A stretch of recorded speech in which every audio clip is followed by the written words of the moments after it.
بنده امیر فردین به همراه تیمم. اینکه علا برکت الله، ولی اگه اینجوریه چرا دلار 4750 تومان؟ سلام جام جهانی. متهمان خانواده بنیتا کشف تولدی که ناتمام. جعبه سیاه کشتی را برنامه اینترنتی پشت پرده. برای تیم پشت پرده نه اصلاح طلب مهم هستش و نه اصولگرا. ما به بالهای سیاسی اصلا اهمیت نمیدیم. پشت پرده.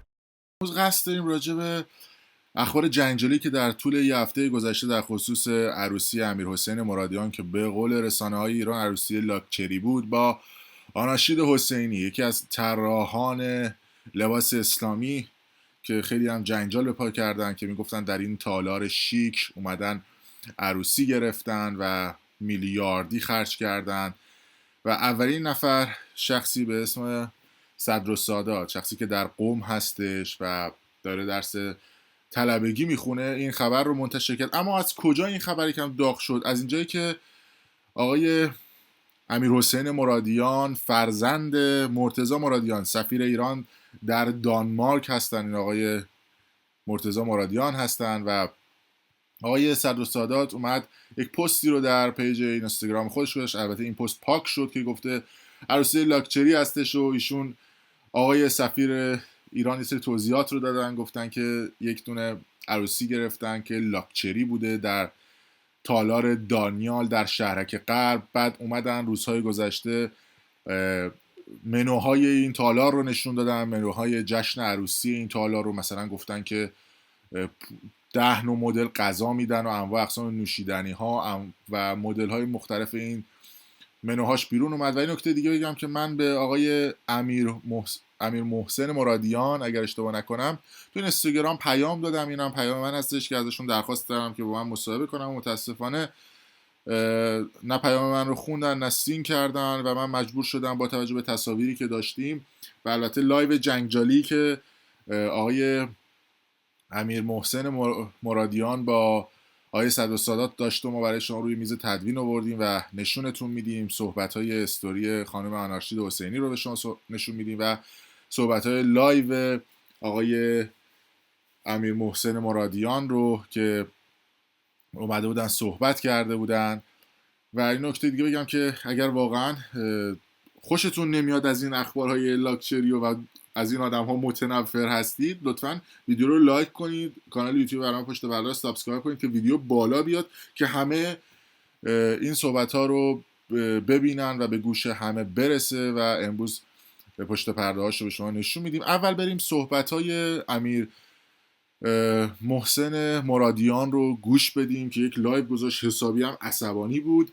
بیایم با شما هستیم در ادامه. ما عروسی رو برگزار کردیم، شبش اومدیم خونه خوابیدیم، صبح بلند شدیم دیدیم که یا ابوالفضل تمام اکسپلور اینستا و تمام پیج ها و همه جا عرضم به خدمتتون که از ما پست هایی گذاشتن، مطالبی رو منتشر کردن و با این مضمون که عروسی لاکچری و عروسی لاکچری آقازاده و عروسی میلیاردی. من خب پیجم کم مخاطب داره، دیدم که یک آقایی به نام آقای صدرالساداتی که ما قبل از این داستان هم یک بار با همدیگه یه جنجالی با همدیگه داشتیم، یک پستی رو گذاشتن و توی این پست اینجوری عنوان کردن که سلام علیکم، تبریک میگم آقای مرادیان سفیر محترم جمهوری اسلامی ایران در دانمارک. آیا عروسی که برگزار کردین آرمان‌های انقلاب رو از بین نبرده و اینکه آیا این عروسی که شما گرفتین لاکچری نبوده و شما دارید با این عروسیتون کاخنشینی و ترویج میدین و کوخنشینان چی کار بکنن؟ خب ما آدم‌های حرفه‌ای در بحث رسانه و بحث فضای مجازی نیستیم، اینو که دیگه همه میدونن. یه مدت کوتاهی فعالیتمون شروع کردیم و فکر میکنم که قشر زیادی از مردم همینطوری باشن، چون رسانه یک فرهنگی میخواد، به نظر من یک آموزش میخواد. رسانه یه پتانسیل خیلی بالایی داره. الان وضعیت مملکت ما اینطوری شده که انگار یه کامیون رو دادین دست یک بچه نوزاد و میگی تو اینو برون. خب این بچه هم بلد نیست اینو برونه، ممکنه آدم بکشه، ممکنه بره توی دیوار به خودش آسیب برسونه و بحث رسانه الان توی مملکت ما به این شکل شده.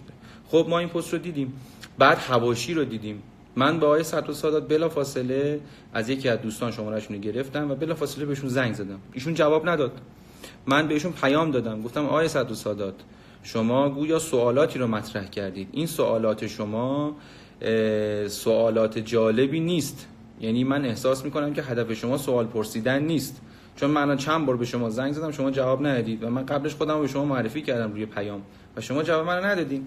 اگر سوال دارید شما میتونید از خود ما بپرسید. چرا شماره ما، اینستاگرام ما، اکانت ما، همه چی معلومه. شما میتونید به ما دایرکت بدید، پیام بدید و به راحتی میتونید ما رو پیدا بکنید. اگر شما این تصاویر رو دیدید، یهو جا خوردید، تصاویری که از طریق یکی از دوستان من به قصد خیر، اونم حالا بنده خدا هدف بدی نداشته، خواسته تبریک بگه، با چند تا شخصیت منتشر کرده که من میدونم که شما با این اشخاص هم مشکل و خصومت دارین. خب شما این عکس‌ها رو دیدین، عکس چند تا صورت، یعنی من وایسادم یک کت شلوار ساده هم تنمه، تولید ایران هم هست، آدرسش هم میدم، شما میتونید برید اونو ببینید کجا هست و چه جوری هست. عکس‌ها رو منتشر کردید و رفتید عکس تبلیغاتی پیج اینستاگرام تالار دانیال رو برداشتید که این طبیعیه. هر مجموعه‌ای، هر تالاری، هر رستورانی میاد و عکس‌های تبلیغاتی که داخل سایتش یا پیجش میذاره منتشر میکنه رو رنگ و لعاب بهش میده. اگر تالارش به عنوان مثال یکه، توی عکس انگار 100، انگار 90 و این خیلی چیز طبیعیه. این حرفه است، این تبلیغات یعنی همین. خب شما رفتین یه عکسی هم سرچ کردین، اومدین گذاشتین بغل هم دیگه که آقا شما رفتید عروسی لاکچری برگزار کردید. خب ما اصلا نفهمیدیم یعنی چی. پستتون هم که خب الحمدلله شما ادبیاتتون خوبه، من نمیخوام یه وقت جسارت بکنم، تعریف هم ازتون میکنم، شما ادبیاتتون خوبه، ماشاءالله هزار ماشاءالله، حرفه‌ای هم هستید تو بحث رسانه، خوبم بلدید متن بنویسید، بالاخره شغلتون ایجاب میکنه.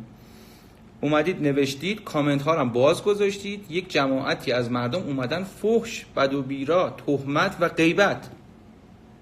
این کجای عرف و شرع ما گفته که آقا شما بیا یه عکسی رو بردار منتشر کن، کامنتت هم باز بذار که دیگران بیان به یک کسی دیگه، به یک خانواده دیگه شروع کنن فحش دادن؟ کجا اینو تایید کردن؟ کدوم یکی از علمای ما، کدوم یکی از بزرگان ما، کدوم یکی از امامان ما اینو تایید میکنن؟ ما تا اونجا که شنیدیم میگن که آقا نذار، اجازه نده، یه کسی اگر دیدی مثلا داره به کسی بی احترامی میکنه شما اجازه نده، یا به کسی بی احترامی نکن، عیب کسی رو نگو، غیبت نکن. شما که دیگه ماشاءالله هزار ماشاءالله بلدید، منبر دارید، بالاخره موعظه میکنید، همه اینا رو هم بلدید. خب شما اینا رو هم باز گذاشتید، طبیعتا میبینید کامنت هایی که مینویسن و احتمالا شما خوشتون میاد از این قضیه که یک نفر رو سیبیل بکنید، اجازه بدید که همه بیان به اون یه بنده خدایی که شما گذاشتید اونجا بی احترامی بکنن. من تو زندگیم هیچ وقت نمیتونم همچین کاری بکنم. من که بعید میدونم 90% مردم ایران نمیتونن همچین کاری بکنن، مگه کسایی که با یک کسی عناد داشته باشن، با یک کسی مشکل داشته باشن. خب شما سوال پرسیدین، من بلافاصله به شما جواب دادم، به شما صراحتا جواب دادم، اسنادش هم موجوده توی واتساپ و روی پیام به شما جواب دادم. گفتم آقا اینطوری نیست، شما یه زحمت به خودتون ندادین، بلند شید بیاید برید تالار رو نگاه بکنید. شما تو قم نشستید، مشغله دارید، هیچ وقت نیومدین عرضم به خدمتتون که برید اون تالار رو ببینید، برید یه زحمت بکشید، این دکمه آسانسور رو بزنید، برید ببینید اونجا چه جاییه، کجاست، برید اونجا رو یه بررسی بکنید، ببینید آقا واقعا لاکچریه، بپرسید آقا این دیروز یه عروسی اینجا بوده، ما میخوایم یه عروسی بگیریم، چقدر این رسمشه، این اصولشه، شما باید بلد بشید، شما باید اینا رو آموزش بدید به مردم که آقا اگر میخواید یه چیزی رو ترویج بدید، یه چیزی رو میخواید منتشر بکنید، باید اطلاعات کامل داشته باشید. فرمایشات مقام معظم رهبری همین رو اعلام کرده تو عید فطر اگر اشتباه نکنم، گفتن نکنید اینقدر تشویش اذهان نکنید، اینقدر به هم دیگه بهتان نزنید، برچسب نزنید تو فضای مجازی. جوونا یه فکری میکنن، مردم فکر میکنن، تا چیزی مشخص نشده اعلام نکنید، جار نزنید. کار شما دقیقاً مثل این میمونه که شما دارید تو خیابون میری، من یهو بیام جلوتو بگیرم بگم آقا قبای شما دزدیه، قبای شما دزدیه. خب من دارم سوال میپرسم از شما دیگه. شما فکر کن 10 نفر دیگه هم دور و بر من وایسادن، یهو برمیگردن، خب اینا ذهنشون به هم میریزه. اولین چیزی که فکر میکنن اینه که شما عقباتون دزدی، غیر از اینه. پس شما این رفتار رو با ما کردید. شما نگید من فقط یک سوال پرسیدم. چرا ادای بعضیا رو در میارید که اومدن توی صدا و سیما اسنادی رو منتشر کردن، آبروی مردم رو بردن. این روش قشنگه، این مدل قشنگه و شما این کار رو انجام دادید.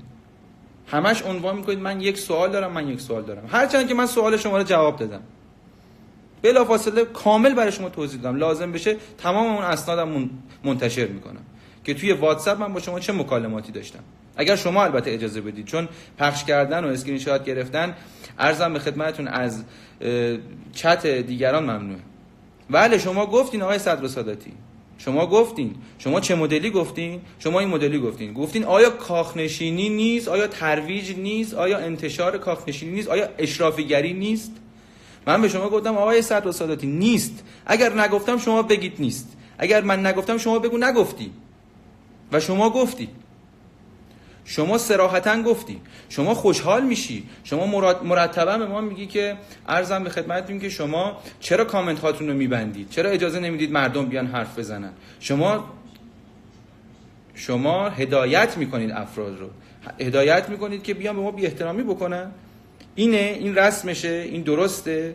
خب خدا جای حق نشسته آقای صدر ساداتی. من اگه الان هم نتونم افکار عمومی رو درست بکنم، بالاخره یه خدای اون بالا سر هست.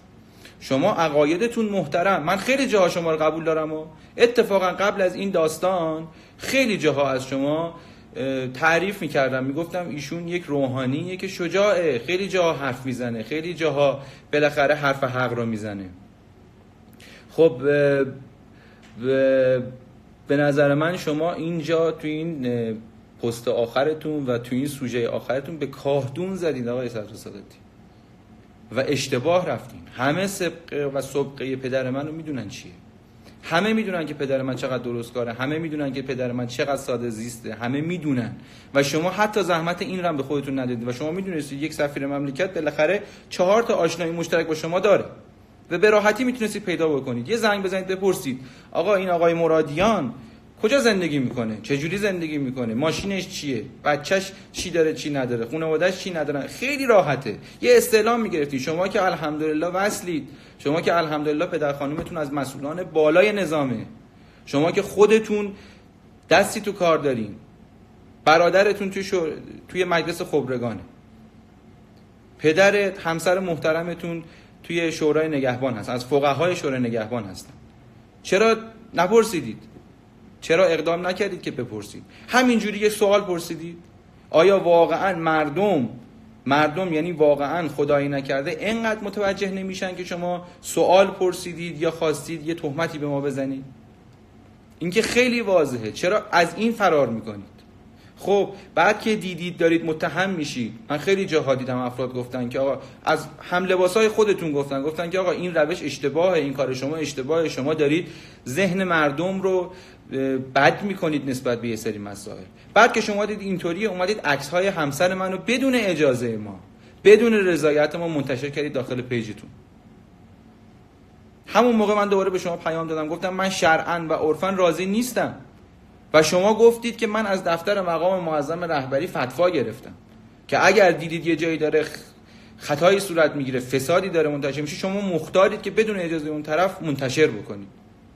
همین صدا و سیمایی که زیر نظر مقام معظم رهبری اداره میشه تصاویر مردم و شطرنجی و میم منتشر میکنه و شما به همین راحتی میایید تهمت رو میزنید، عکس رو برمیدارید منتشر میکنید، خط خطی میکنید، مینویسید بدون اینکه اصلا بدونید چیه. یه عینک مثلا شما از خانم منتشر کردید، عینک نمیدونم برای کدوم برنده، اصلا این عینک مال اون برند نیست، این عینک مال یه برند به نام فکر میکنم اگه اشتباه نکنم آلدو توی پاساژ توی تهران توی پاسداران نمایندگی داره، میتونید برید بپرسید قیمتش. بعد میگید که 18 میلیون عینکه، 170 میلیون کیفه، 500 میلیون فلانه. خب کاری نداره که آقای صدر ساداتی عبای شما هم 600 میلیون تومان پولشه، منم بیام یه دونه بکشم بگم آقا عبا جنسش اینه، اینم 600 میلیون تومانه، شما رو هم تگ کنم بذارم توی پستم. چقدر آدم‌ها با روحانیت الان زدن، چقدر افراد هستن که الان میخوان ریشه روحانیت رو بزنن، فوش به شما بدم و منم بخندم، هی دوباره هی سهه بذارم. آیا این کار درسته؟ آیا صدر ساداتی من نمیبینم شما رو، یه پیام گذاشتید و تشریف بردید، اگر هستید جواب منو بدید. آیا این درسته؟ و حالا من از شما یه دعوتی میکنم، تشریف بیارید فردا، من هستم. با هم دیگه شما لایوتون رو روشن کنید، موبایلتون رو روشن کنید، بریم تالاره به قول شما مجلل دانیال. از پایین این تالار توی یه دونه پاساژی واقع شده که این پاساژ پاخور نداره، یعنی خیلی پاساژ تقریبا مرده‌ایه. هنوزم به طور کامل افتتاح نشده. ما افتتاحیه‌اش بودیم مثلا خیر سر. آسانسوراش هنوز افتتاح نشده. پارکینگش هنوز افتتاح نشده. یعنی شما که می‌خواید ماشین رو پارک کنید، ما خجالت می‌کشیم، میگیم مهمونامون خاکی میشن میان بالا. بیایید با هم دیگه بریم اونجا، لایوتون رو روشن کنید، بریم ببینیم آقا این تالار چیه. کاری داره؟ این خیلی کار سختیه. این خیلی کار مشکلیه. پس شما دلتون نمیخواست، شما دلتون نمیخواد با فساد مبارزه کنید، شما دلتون نمیخواد با اختلاس و رانت مبارزه کنید، شما دلتون نمیخواد با آقازاده ها مبارزه کنید، شما دلتون میخواد فالوور جمع کنید، شما دلتون میخواد معروف بشید. خب برادر من که کاری نداشت، میگفتید من به خانمم میگفتم یه پست از شما میذاشت، شما تعداد فالووراتون هم میرفت بالا. آقای صدرسالات بفرمایید.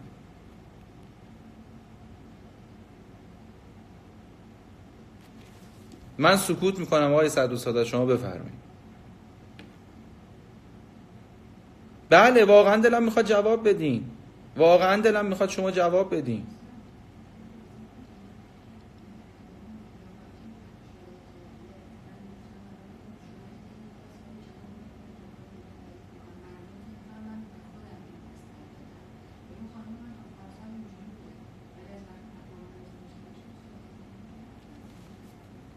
آقای صدرسالات من درخواست شما رو برای لایو 2 نفره اینجا نمیبینم، نمیتونم درخواست نمیبینم که قبول بکنم. منتها من نیاز دارم که چند دقیقه حرفامو بزنم بعدش چشم. البته ما از پس شما بر نمیایم، شما ماشاءالله هزار ماشاءالله درس و حوزه خوندید، ما یه لیسانس ساده داریم، کارو آزاد میکنیم. اینم که میگن نمیدونم مدیر عامل شرکت تجهیزات پزشکی و نمیدونم اینا همش دروغه، اینا همش کذبه، واقعیت نداره، قابل استعلامه، هیچ کاری نداره. برای یک آدمی که کوچکترین آشنایی داشته باشه توی اداره ثبت شرکت ها و مالیات اینا به راحتی میتونه در بیاره. خب هر موقع شما درخواست دادید من در خدمتتونم. البته چند دقیقه باید حرف بزنم، حرفام تموم نشه ابتر نمونه. خب بیایید بریم تالار رو ببینیم، روشن کنید لایوتون روشن کنید، بریم تالار رو ببینیم، مدیریت داره اونجا. برگردم یه برگشتی بزنم به جایی که داشتم میگفتم که چی شد که ما رفتیم تالار رو گرفتیم. خب ما تو اون تاریخ میتونستیم بگیریم. رفتیم، خانم حسن زاده نامی مدیر اونجاست، گفتن که شما مثلا خانم آناشید حسینی هستید، من از قدیم شما رو دنبال میکنم، اتفاقا میخواستم که طراحی لباسهای این تالار هم مثلا بدم شما انجام بدید.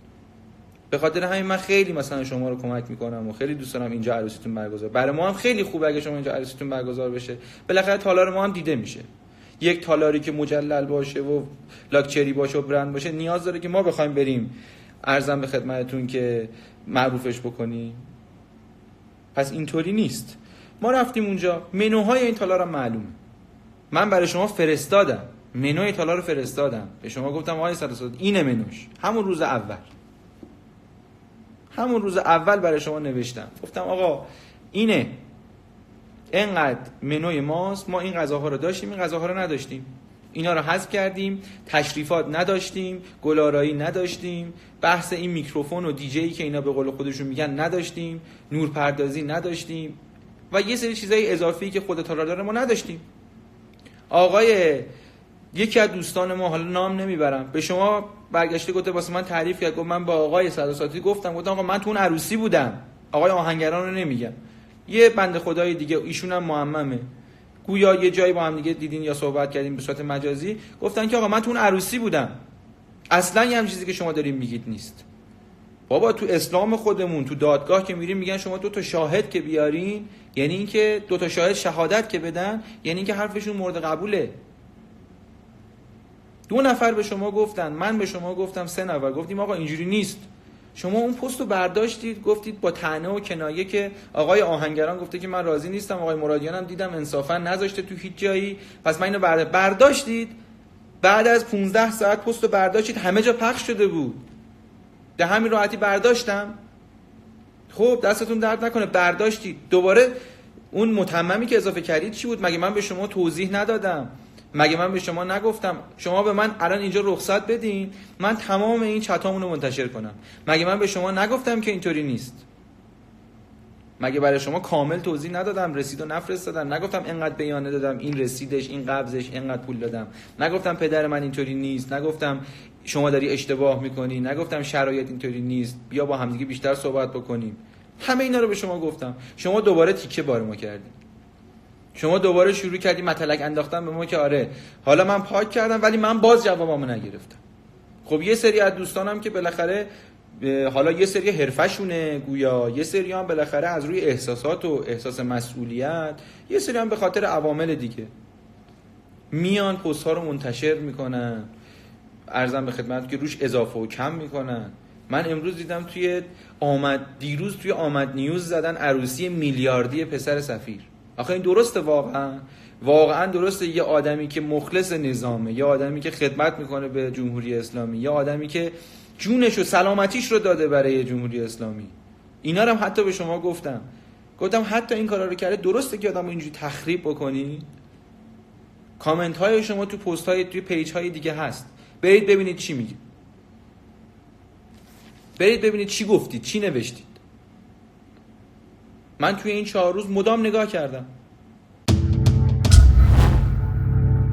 خب بعد از اینکه این اتفاقات افتاد، خانم آناشید حسینی هم اومدن یک دونه استوری گذاشتن که تقریبا 10 دقیقه بود و خیلی هم اصرار داشتن که بعد استوریشون کامل منتشر بشه. این هم پیج اینستاگرامشون هستن که ما 10 دقیقه استوریشو پشت سر هم چیدیم که صحبتای ایشون در خصوص لباس عروسیشون و توضیحاتی که راجع به این قضیه دادن که آقای صدرالسادات اومدن عکس ایشون رو منتشر کردن، ساعت ایشون رو گفتن 35 میلیون تومان میارزه، اومدن رفتن تو سایت‌های مختلف عکسش نشون دادن، بعد گفتن که دستبند ایشون 35 میلیون تومان میارزه و کیف ایشون مثلا 13 میلیون تومان میارزه و کفش عروسی ایشون 8 میلیون تومان. این نکته دیگه هم این هستش که تعجب هستش که کفش ایشون چجوری لو رفته و کی این عکس رو گرفته. اینجا هنوز سوال هستش که همه اینا رو خانم آناشید حسینی که شخص معروفی هم هستند توضیح میدن و ببینیم چی گفت.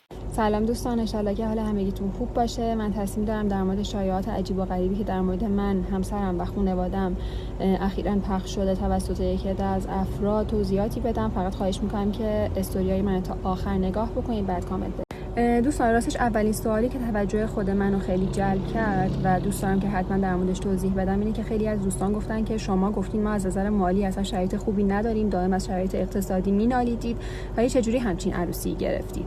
راجع به این موضوع من قبلا گفته بودم که اگر تا قبل از این بنده و خانواده‌ام جزو قشر مرفه جامعه بودیم، بعد از این جزو قشر متوسط خواهیم بود. این جمله یک نوع اعتراض بوده و کاملا هم واقعیته، چون شرایط بد اقتصادی برای همه یکسانه و فشار اقتصادی روی تمام اقشار و طبقات جامعه وارد شده. مسئله دیگه ای که دوست دارم بگم اینه که بنده با همسرم 1 ساله که ازدواج کردم و خیلی از دوستانی که این شایعات رو درست کردن این مسئله رو کاملا ندیده گرفتن و تمام اعتراضشون اینه که این خانم اگر که پدر همسرشون فلان مثلا سمت رو دارن چرا همچین کیفایی دستشون میگیرن یا چرا فلان خرج‌هایی میکنن. راستش باید بهتون بگم که بنده اصلا توی خانواده دولتی بزرگ نشدم و پدر من فعالیت اقتصادی آزاد انجام میدادن و خدا را شکر وضعیت اقتصادی و مالی مناسبی هم داشتن و من این محدودیت ها رو به هیچ عنوان نداشتم و در حال حاضرم 1 ساله که ازدواج کردم و توی این 1 سالم انقدر درگیر کارم بودم که واقعا شاید بیشتر از 2-3 بار فرصت خرید کردن نداشتم. خیلی از این چیزایی که توی عکس‌ها می‌بینین برای زمان مجردی من بوده، مثل همون ساعت، مثل همون کمربندی که در موردش انقدر در موردش نوشتیم. بعد جالبه که بدون این جنس اون کمربندی که توی عکس‌ها منتشر شده اصلا کمربند من نیست. کمربند من برای چندین سال پیش بود، یعنی شاید 4-5 سال پیش بوده. با دلار و یورو الان خیلی قیمتش متفاوته و شاید 1/10 15 میلیون. من فکر می‌کنم یه محاسبه خیلی ساده است. اگه بشینین یه محاسبه ساده بکنیم می‌فهمیم که با دلار و یورو اون زمان این کمربند اصلا قیمتش 15 میلیون نبوده و یه قیمت خیلی خیلی معقول‌تر از اون داشته. اصلا حتی اگر 15 میلیون بوده که نبوده، واسه زمانی بوده که من مجرد بودم و فکر می‌کنم دیگه نیازی نباشه در مورد هزینه‌هایی که تو خونه پدرم کردم برای مردم توضیح بدم، به خاطر اینکه پدر من اصلا سمت دولتی نداشتن و باز هم میگم که شغلشون آزاد بوده. حالا میرسیم به کیفای هرمس 180 تا 200 میلیونی به قول آقایون. این کیفای هرمس و کسایی که خیلی علاقه به برند دارن و برند پوشی میدونن 4-5 سال پیش فیک و های کپیش توی ایران زیاد شد. ولی خب همون 4-5 سال پیش هم مثلا قیمت ارزونی نداشتن، یعنی همون موقع فکر می‌کنم حدود 1-2 تومن جنسای خوبش بود. منم مثل همه دخترای دیگه خوشم اومد و 2-3 رنگش رو فکر می‌کنم خریدم. 2-3 رنگ دیگه‌ش هم داشتم که اصلا دادم به کسای دیگه. بعد داستان این کیفا هم بهتون توضیح دادم. 4-5 سال پیشم من خیلی به این فکر نمی‌کردم که اگه قیمت این کیف مثلا 100 میلیون، 60 میلیون، 70 میلیون، من نباید های کپیش رو بخرم. اگه پول اصلش رو ندارم کلا نباید این مایک رو استفاده کنم.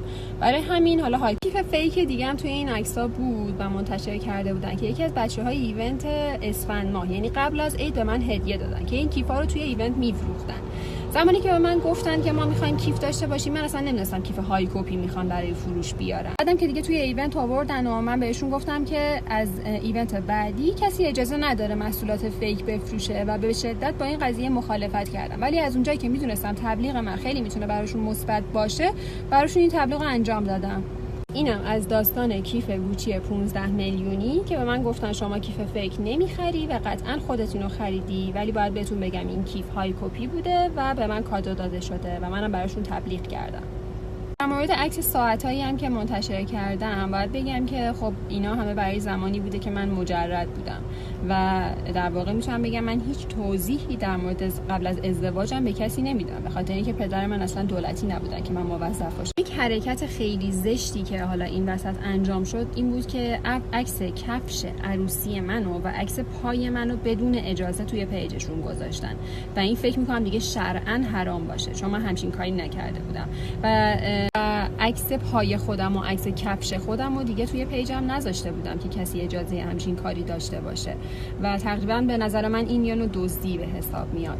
و در مورد قیمت کفشم بهتون یه توضیحی بدم. یه مغازه‌ای پاسداران که اسم مغازه شانتیه بغل برگرلند و اصلا هم اون برندی که فکر میکنین نیست، قیمتش هم 480,000 تومنه. از عزیزان همیشه در صحنه میخوام که برن کفش رو از نزدیک ببینم. واقعا به نظر شما این قشنگه که من تک تک چیزایی که دارم و در موردش شایعه ساختن رو بخوام بگم که این چیه، این قیمتش چقدره، اینو از کجا خریدم و اینو فلان. خب خیلی از کیفای منم شاید اصل باشه، ولی واسه زمانی نیست که من ازدواج کرده بودم. یه خواهشی دارم خواهرانه از کسایی که این شایعات رو منتشر کردن و گفتن که معلوم نیست پول این کیفا از کجا میاد، باید ثابت بکنن که این کیفا توی خونه همسر من و توسط همسرم یا پدرشون خریداری شده.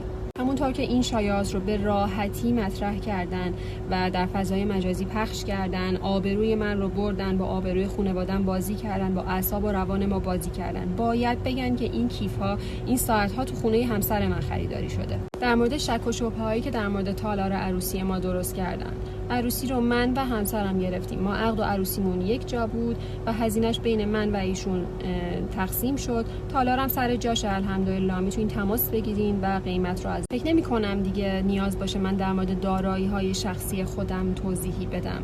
گفتم آقایون باید در مورد دارایی‌های همسر من و اینکه از کجا اومده، به چه صورتیه یا کلا درآمدشون از کجاست باید تحقیق بکنن و به مردم بگن حتما نتیجه تحقیقاتشون رو. یعنی من 100% این موضوع رو پیگیری میکنم. آدمایی که اینقدر راحت توی زندگی ما سرک میکشن و به دروغ شایعاتی رو منتشر میکنن باید واقعیت‌ها رو هم به مردم بگن.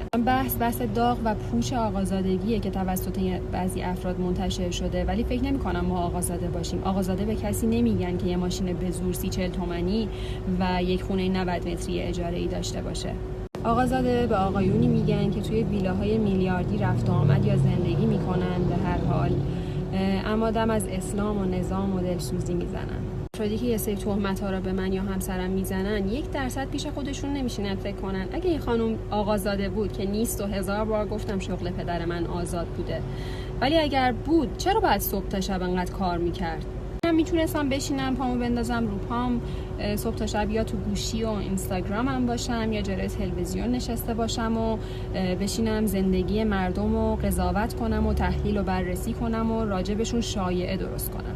ولی من کار کردم، تلاش کردم، زحمت کشیدم که به اینجا رسیدم و دوست دارم که یک نفر یک مدرک در مورد من رو کنه که من آقازادم. من با کمال میل اون موقع میام از تمام مردم ایران عذرخواهی میکنم. آیا شما که انقدر راحت با آبروی یک دختر 26 ساله و خانواده‌اش بازی کردین از حرفاتون مطمئن بودین؟ من برای این سوالم جواب میخوام بدونم که شما مطمئن بودین که این پول از پول مردم بوده؟ مطمئن بودین که من شبانه روز تلاش نکردم؟ مطمئن بودین که من همسرم صبح تا شب کار نکرده؟ مطمئنین که ما ماشینمون اونی که گفتیم نیست؟ مطمئنین ما خونمون اونی که گفتیم نیست؟ من برای اینا جواب میخوام. شمایی که به راحتی تهمت زدی حتما قدرت این رو داری که به مردم ثابت کنی اشتباه کردی. باید اشتباهتون رو بپذیرین و به مردم بگید که نه، من بررسی کردم، به من توضیح دادن، اینجوری بوده اونجوری بوده و اینطوری نیست.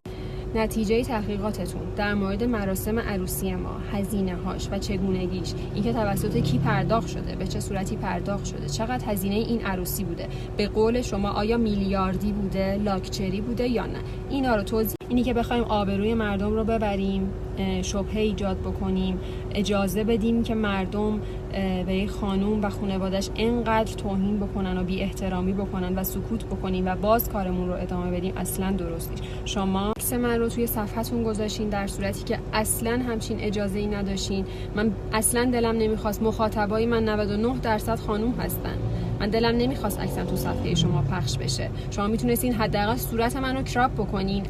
اگر قصدتون شفاف سازی و توضیح خواستن بود، این راه و رسمش نبود که عکس دختر مردم رو بردارین بذارین توی پیجتون و بگین این خانم اینجوری و اونجوری و بشینین تجزیه و تحلیل بکنین، در صورتی که میگم شما اصلا به این دقت نکنین که من 1 سال ازدواج کردم. واقعا حالا میفهمم که چرا یک عده انقدر دین زده شدن، به خاطر اینکه آدمایی هستن که به اسم اسلام و به قول خودشون نهی از منکر چنان بی‌آبرویی برای بعضی از خانواده‌ها درست میکنن که دیگه واقعا نمیشه جمعش کرد. در صورتی که من شک ندارم همه این صحبت‌هایی که شده و صحبت‌هایی که دوستان کردن تهش تو وجود خودشون مطمئنن که ممکنه که اشتباه کرده باشن و نمیدونم واقعا چجور میخوان بقیه زندگیشون رو با این عذاب وجدان ادامه بدن.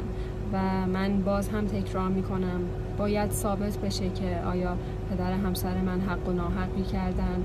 باید شما میتونید به راحتی یک استعلام از دارایی‌های ایشون بگیرید. صحبت دیگه که بود این بود که گفتم خب چرا کامنتاتو بستی؟ من فقط یک سوال پرسیدم و انتظار داشتم که سوالم رو جواب بدین. شما سوال نپرسیدین، شما تهمت زدین و شبهه ایجاد کردین و کاری کردین که مردم فقط. من خیلی دوست نداشتم که در مورد زندگی خصوصیم صحبت بکنم، یعنی به هیچ عنوان دوست نداشتم، حتی دوست نداشتم کوچکترین عکسی در مورد مراسم من پخش بشه و حالا نظر شخصیم بوده، ولی متاسفم که مجبور شدم این حرفا رو بزنم. پس شما مطمئن بودی کفش من 8 میلیونیه؟ مطمئن بودی کیف من 15 میلیونیه؟ مطمئن بودی هدیه نبوده؟ مطمئن بودی برای از زمانی بوده که ازدواج کرده بودم؟ مطمئن بودین و این شایعات رو درست کردین؟ من فکر می‌کنم که خداوند بهترین قاضیه و شاهد و ناظر همه کارهای ماست. راستی توی این چند روزی که شما با انتشار عکس‌های خصوصی من و خانواده‌ام هزار فالوور جذب کردین، هزاران نفر از همین مردم به خاطر شایعه و شبهه‌هایی که توی ذهن مردم ایجاد کرده بودین بر جد من لعنت فرستادن. و فکر کنم بدونین که جد من امام حسینه. البته اگه امام حسین رو بشناسین. مرسی یا علی. بعد از اینکه این توضیحات رو خانم آنشید حسینی در استوری خودشون دادن، یک لایو مشترکی بین آقای سید مهدی صدرالساداتی و امیر محسن مرادیان صورت گرفت که با هم دیگه حسابی جر و بحث داشتن. حرفای جالبی میزد آقای امیر محسن مرادیان که بریم بشنویم چی گفتن و قطعا بعد از اون قضاوت با خود شما هستش. من دارم میگم چرا سوال رو از ما نپرسیدید؟ شما که میتونید به من دایرکت بدید. میپرسید از شما پرسیدم، علنی پرسیدم. از شما پرسیدم ولی علنی شخصی نپرسیدید. بابا شما عمومی پخش کردی، چجوری من شخصی؟ چه فایده داره وقتی که شما عمومی پخش کردی؟ هر کسی دوستان شما لایکت هست اونجا پیش لایک زیر چیز آقای گفتم آقای سادات 6000 نفر لایک کردن. میگم 6000 نفر لایک کردن لااقل.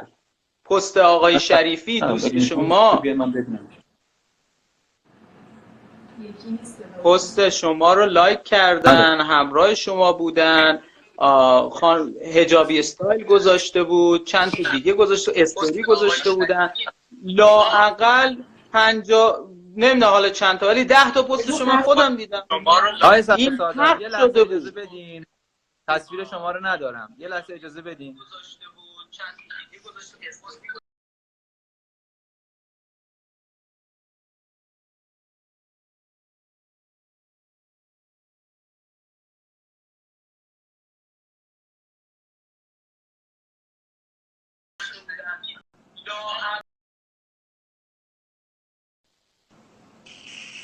خب من یه ذره داریم. آره من اینترنت منزل وصل شدم، با اینترنت خطم بودم. اینو گوش رو ببرید. من عرض کردم اگر من علنی بپرسم، شما علنی پخش شده منم علنی بپرسم، ایرادی داره؟ بله شما یه جا دارین خطا میکنید، یه جا چه ایرادی داره؟ ایرادش اینجاست، شما سوالی که پرسیدید و کامنت هایی که باز گذاشتید. سوالم چی بوده؟ ادعا میکنید که آقای شریفی این پست رو سوالم چی بوده؟ سوالم چی بوده؟ الان خدمتتون میگم. شما ادعا میکنید که آقای شریفی این پست رو گذاشته و تشکر کرده. آقای شریفی چه پستی؟ یه نفر نه، چند تا حجابی استایل و اینا گذاشتن. فن پیجاتون هست. این حجاب استایل که من نمیدونم.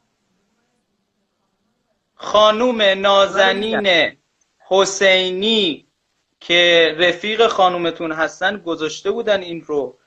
اون خانوم کیک نمیدونم کیک بیکریه، کیکیه چیزیه که کیک تو کارت کیکه، او گذاشته بود. چند تا پرفالوور گذاشته بودن. بله از ماشین عروسی شما رو از ماشین عروس گذاشته بودن. از ماشین همه چیو، هم غذا رو گذاشته بودن، هم ماشین عروس رو گذاشته بودن، هم عکسای شخصی خانوم شما رو گذاشته بودن تو پابلیک. من عکسشو برام فوروارد کردن، انواع و اقسام عکساش هست. اگر میخوای اسکرینشو بفرستم دایرکت براتون ببینید که عکساشو تو پیجای پابلیک گذاشتن، تگ کردن خانومتون رو، تگ کردن. یعنی شما الان برید اون موقع میرفتی تو پیج همسرتون آناشید حسینی اونو که میزدی، اون تگ شده ها یکی عکس خودشون بود، عروسیشون بود، تگ شده بودن.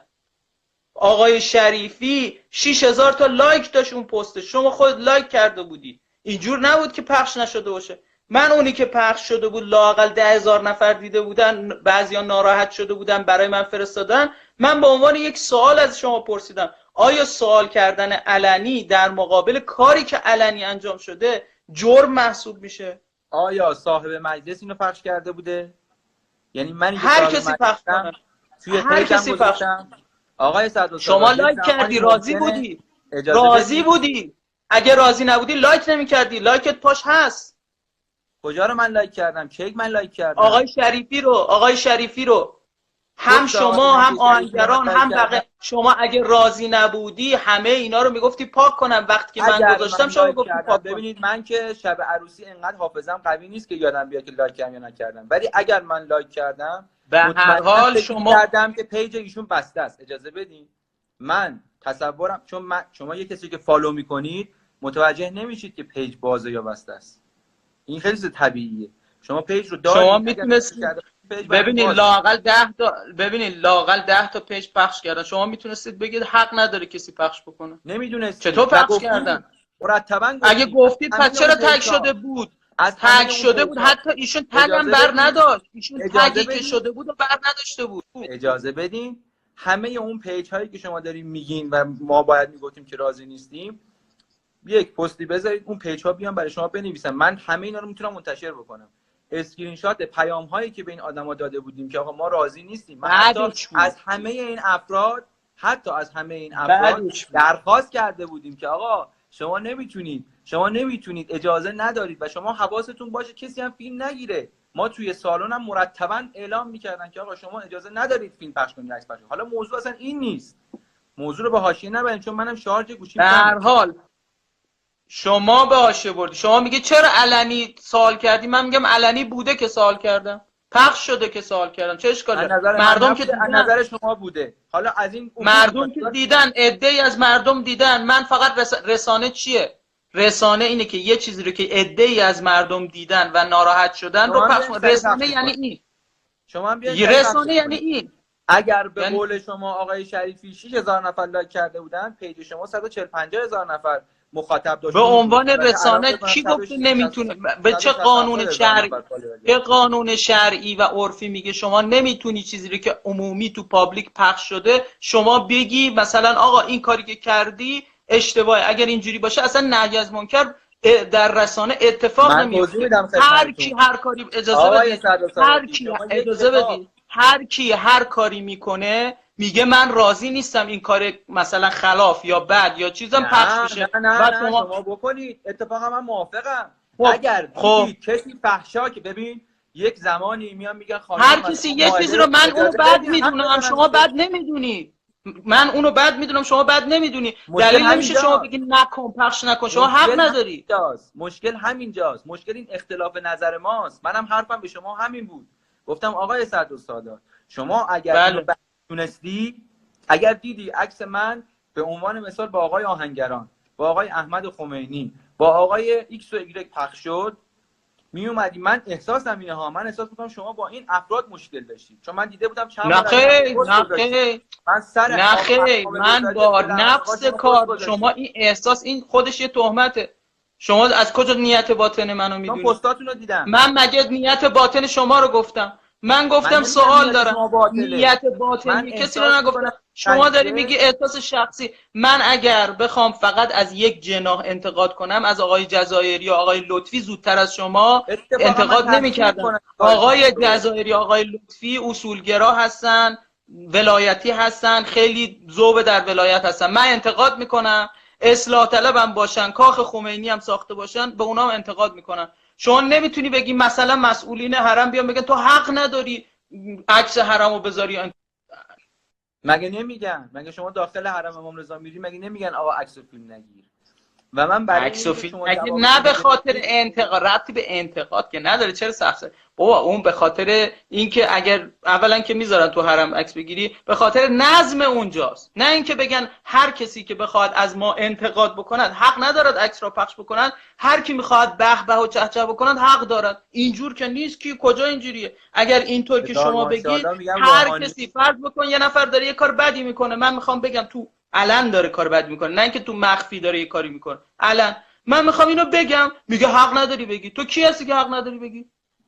آقا کدوم قانون شرع اینو میگه؟ کدوم قانون عرف اینو میگه که تو میگی مثلا من خودم عکسو پخش میکنم بعد میگم اونایی که میخوان انتقاد بکنن از این کار، مثلا دستمو کردم تو دماغم، میگه اونایی که میخوان از من انتقاد بکنن حق ندارن پخش بکنن. اونایی که این حرفی که شما دارید میزنید ترویج فحشاست. به عنوان مثال یک فیلم مبتذلی داخل یک پیجیه، شما بیاد این فیلمو بردارید یا این عکسو بعد داخل پیجتون بذارید بگید این شما که فحشا نکردید، اون فحشا نکردید، شما فحشا نکردی که من نگفتم فحشا کردی. شما رو دارم میگم، مثال شما رو دارم میگم. شما مثالم چیه؟ زیر اون پیج میتونید برید بنویسید بگید آقا اگر مثلا شما این کارو دارین انجام هر چیزی متناسب خود، هر چیزی متناسب خودش. برای شما روشن شد زمانی که من به شما پیام دادم. اولین اشتباه شما این بود که سوال رو جوری مطرح کردی که تشویش از چه جوری مطرح کرد؟ مثل این میمونه. ببینید من شما رو توی خیابون میبینم یهو میگم که آقا قباتون دزدیه. من کی گفتم دزدیه؟ آقا من کی گفتم دزدیه؟ خب این مثال غلطه. من سوالم وجوده، سوالمو میگم آیا این کاری که شما کردید حرکت به کاخ اصلا چه ربطی به دزدی داره؟ حرکت شما هم بگو. به آقای جزایری هم گفتم، به آقای جزایری هم گفتم، به آقای لطفی هم گفتم این حرکت شما آیا، تازه به شما خیلی مؤدب‌تر گفتم، به آقای جزایری که آیت الله است که مقلد داره جور دیگه گفتم چون عالم هستم، به شما خیلی مؤدبانه گفتم، تازه به شما نگفتم اصلا، به پدرتون گفتم آقای سفیر جمهوری اسلامی شما دارید در جمهوری اسلامی زندگی میکنید، آیا حضرت امام نگفتن که وقتی که مسئولین به سمت کاخنشینی بروند فاتحه انقلاب رو میخونیم؟ حالا یا شما میخواد فاتحه انقلاب رو بخونید، من سوالم اینه، یا اینکه این کار رو مجلل نمیدونید. خب اگه نمیدونید بگید نمیدونید. خب من جوابتون این رو دادم کجا یا نه؟ بی احترامیه؟ من کی گفتم شما بی احترامی کردین؟ کجاش گفتم دزدیه؟ اصلا من بحث کی گفتم دزدی شما گفتین بحث دزدیه؟ اشرافیه. شما گفتی الان گفتی مثل اینه که تو بیای بگی قبات دزدیه. من کی گفتم تو قبات دزدیه؟ بحث اشرافی شما نمیذارید من حرف بزنم. اشرافیت ربطی به شما دزدی ماشاءالله نداره. هزار ماشاءالله 5 روز دارید اتهام نیست. هر شب لایو میدید، 5 روز صحبت میکنید. من خواستم یه هر ساعت شب لایو بدم. هر شب نه 2 شب. اونم خب، امشب دو شب. حالا مناظره ما یه بود. شب. ما یه دونه از شما عقب‌تریم دیگه. ان شاءالله فرداش هم یه لایو خیلی خوب بفرمایید. اگر بفرمایید. اجازه بدید. ببینید بحث نوع سوال پرسیدنه. من بیام توی خیابون یهو جلوی شما رو بگیرم، یه سری آدمم وایسادن، یهو بگم آقا این عبایی که پوشیدید مخالف روحانیت نیست، این عبا دزدی نیست. خب 4 نفر بله منم نه دزدی نه. دزدی نگو. بگو مخالفشن. احسن احسن. میگن اوه نگاه کن. احسن. مثالت خوب شد. مثالت خوب شد. مثالت خوب. مثالی که میزنی مثل ایمونه که من برم تو خیابون، شما بیای تو خیابون به من بگی آیا این قبایی که پوشیدی، این عبایی که پوشیدی مخالف شأن روحانیت هست یا نیست؟ من میگم بیا نگاه کن هست یا نیست. این مثال درسته. من به شما گفتم. خیلی خب بگی منم جواب میدم. من میگم آقا این قبا مخالف نیست، غلط کردم یا موافقه. تو اشتباه میکنی. من چرا؟ من نگفتم دزدیه. من گفتم زدم. من همون موقعی که شما پست گذاشتید به شما زنگ زدم، شما جواب تلفن ندادید. فرداش دوباره من چه میدونستم شما کی هستی؟ شما باز جواب ندادید. من جواب هر کسی رو نمیدم. من جواب هر کسی رو نمیدم. شما راجع من پست گذاشتی، جواب مگه نمیخواستی؟ خب من نمیدونستم شمایی. شما اس ام اس نداده بودی. من جواب نخواهم داد. حتی پست گذاشتید که به من در مورد پیکر شهید و عروسی و بحث بله من دارن زنگ میزنن و من جواب نمیدم. زنگ میزنن کی زنگ میزنه؟ اقوام نزدیک ما که دوستای شما هستن، خودتونم میدونید. اقوام نزدیک ما داشتن زنگ میزدن. من که شماره شما رو اصلا نداشتم. هر وقت که پیام دادی گفتی من فلانی هستم، من جواب تو دادم. پیامش هست. اون مدتی که شما پیام دادی تا اون موقعی که من جواب دادم اس ام اس ها هست. بقیه‌اش هم که من شماره شما رو نداشتم، شماره منو داشتی. خیلی خوب. حالا اس ام اس هست. نکنیم دیگه، راجع به اصل موضوع صحبت کنیم. من شارژم خیلی کمه، نمیخوام قطع بشه. موقعی که من به شما جواب دادم گفتم آقای صدرالسادتی 2 دقیقه حرف بزنم، خواهشاً کلام منو منقطع نکنید. گفتم آقای صدرالسادتی شما از 4 تا دونه عکس چجوری متوجه شدین که اینجا لاکچریه؟ اصلا تعریف شما از اشرافیگری و لاکچری بودن یک سالن عروسی چیه؟ تعریف شما چیه؟ اینو به من توضیح بدید. از شما درخواست کردم. شما چی جواب منو بدین؟ یک کلمه. نه بگم بعد شما جواب سوالای منو بدید. یک کلمه جواب منو میدادید. من تشخیص دادم. من سوال میکردم 4 خط، شما میگفتید من تشخیص دادم. میگفتم آقای صدرالسادتی اینجا هزینه ما اسکرین شاتو پخش کن ببینم. پخش کن. من که اگر خانم بده پخش کنم میخونم براتون دیگه. اگه تشخیص دادم من نگفتم. من گفتم مردم تشخیص میدن. من گفتم مردم تشخیص میدن. این سالن که مشخصه کجاست. چرا سبسته میکنید آقا؟ من میگم این سالن مشخصه کجاست. چرا مردم تشخیص میدن؟ من اینو جواب دادم. مردم تشخیص. یه چیزی رو گوش بده. ببین من بذار اون موضوعی که برگشتی گفتی که خلاف نیست، بذار من یه چیزی برات بخونم. طبق ماده 16 چون اینو نوشته بودم یادم رفت بگم. طبق ماده 16 این قانون هر کس به وسیله سیستم‌های رایانه‌ای یا مخابراتی فیلم یا صوت یا تصویر دیگران را تغییر دهد یا تحریف کند و آن را منتشر یا با علم به تغییر یا تحریف منتشر کند به نحوی که عرفاً موجب حد حیثیت او شود، به حبس از 91 روز تا 2 سال یا جزای نقدی از 5 تا 40 میلیون ریال یا هر دو مجازات محکوم خواهد شد. خب این الان من تعریفم چی بوده؟ تغییرم چی بوده؟ شما اولین تحریفی که کردید بحث ساعت و کیف خانم من بوده. شما 2 مورد از اونها رو اصلا اشتباه معرفی کردید. سرچی که یعنی اینترنت، یعنی اینو دارم بهتون میگم. خب شما نمیدونید، منم زیاد بلد نیستم، خانم‌ها خیلی زیاد واردن اینا رو. فکر میکنم که شما هم تو خانواده‌تون باید داشته باشید کسایی که وارد باشن. کمربند مثلا شما رفتید خط کشیدید دورش و معرفی کردید که مثلا به عنوان مثال $2000 یه اصطلاحاتی دارن اینا، مثلا میگن اون نمیدونم پوستماریه، این نمیدونم ساده است، این چیزه. اصلا اون که قیمتش اون نبود. شما یه دقت کن. اگر برند اجازه میدی جواب بدم؟ یه دقیقه دیگه تموم. برند دیگه برند هرمس مشخصه. خب این که فیک باشه یا فیک نباشه رو من اشاره کردم، گفتم اگر فیک نباشه قیمتش اینه، اما برندش مشخصه چه برندیه.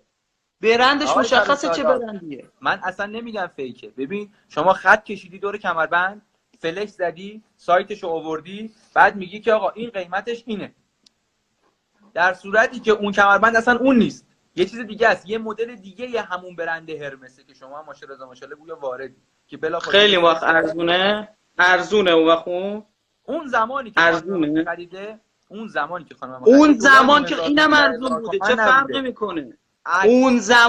اون زمان دلار اون موقع بوده دیگه، دلار الان رو باید حساب بکنی. بله اون زمان ارزش پول ما پایین اومده. نه اشتباه نکن، شما وقتی که خارج از کشور خرید میکنی قدرت خریدت میاد پایین‌تر.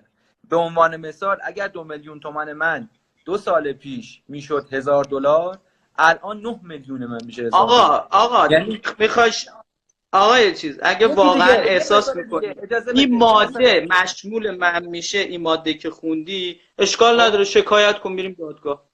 اگه میگی این ماده مشمول میدونی چرا نمیکنم؟ چون فردا خود شما همون برگه شکایت رو پخش میکنی، میگی سفیرزاده و آقازاده رفت از من شکایت کرد، آی مردم برسید به دادم امام. نه به خاطر اینکه شما داری میگی برند همونه، به خاطر اینکه شما میگی برندش همونه، فقط مثلا به جای A B'ه. خب این مسخره است. این کجا حد حرمت شده؟ مثل اینه که مثلا بگی مدل 2017 نبوده، مدل 2016 بوده، اون حد که حرمت میشه. حد که حرمت میشه. عکس کفشو از کجا آوردی شما؟ کفش خانم من پیجای خودتون گذاشتن. پیجای خودتون گذاشتن. بله رفیقاتون گذاشتن. من میارم بر اونایی که 2-3 نفر فرستادم برام. من خیال کردم اونجا دوربین داشتم برم پیش خانم شما عکس بندازم. پیجای شما استوری گذاشتن. کفش شما خط کشیدی، فلش زدی، نوشتی $8000، $800 نمیدونم چقدر. اون کفش مغازش تو پاسدارانه. اسمش چیه؟ خیلی خوب. مغازه به نام شانی. زحمت فیک ایرانیه، برند ایرانیه. گوش بده. خیلی خب ادای اونو در آورده. مگه ما فیک ایرانی نداریم که ادای خارجی در بیاریم؟ شما داری به اشتباه ذهن مردم رو میبری به یه سمتی. این میشه تحریف. آقا خانومش اصلا ما بحث خانوم به خانوم میگن کفش عروسی 8 میلیون بوده، در صورتی که کیفش بگن 20 میلیون بوده اشکال نداره. اگه بگن کیف ساعتش بگن 80 میلیون اشکال نداره، کیفش بگن 40 میلیون اشکال نداره، فقط کفشش ایراد داره. از یک منظر آره نداره، از یک منظر خیلی خوب پس ایرادی نداره. پس اصلا برای شما مهم نیست این چیزا. میدونید این چیزا برای شما مهم نیست. اگر کفش ایشون 8 میلیون باشه وقتی که کیفش 80 میلیون 100 میلیونه اتفاقا مهمه. اتفاقا مهمه. خب بس شکایت کنید. من میگم شکایت کنید. بدین من میگم. اگر اجازه بدید من بگم خدمتتون. بگم اصلا بحث ما این نیست. بحث ما اینه که ما بحث ما دقیقاً انتقاد. من اونجا دقیقاً نوشتم گفتم اینا همه هبه است. اجازه بدید. یه نفر بازی گفتم اینا همه هدیه است به خانم شما. اصلا همش هدیه است. هدیه است. اجازه بدین من 2 دقیقه دیگه لایوم تایم داره. بزنید تو شارژ. نه زده تایم داره میندازونه، میگه از 1 دقیقه و 44 ثانیه 45 ثانیه داره کم میشه. بزنید تو شارژ. اجازه بدین من جامو عوض بکنم. یه لحظه اجازه بدین. اشکال نداره اجازه بدین.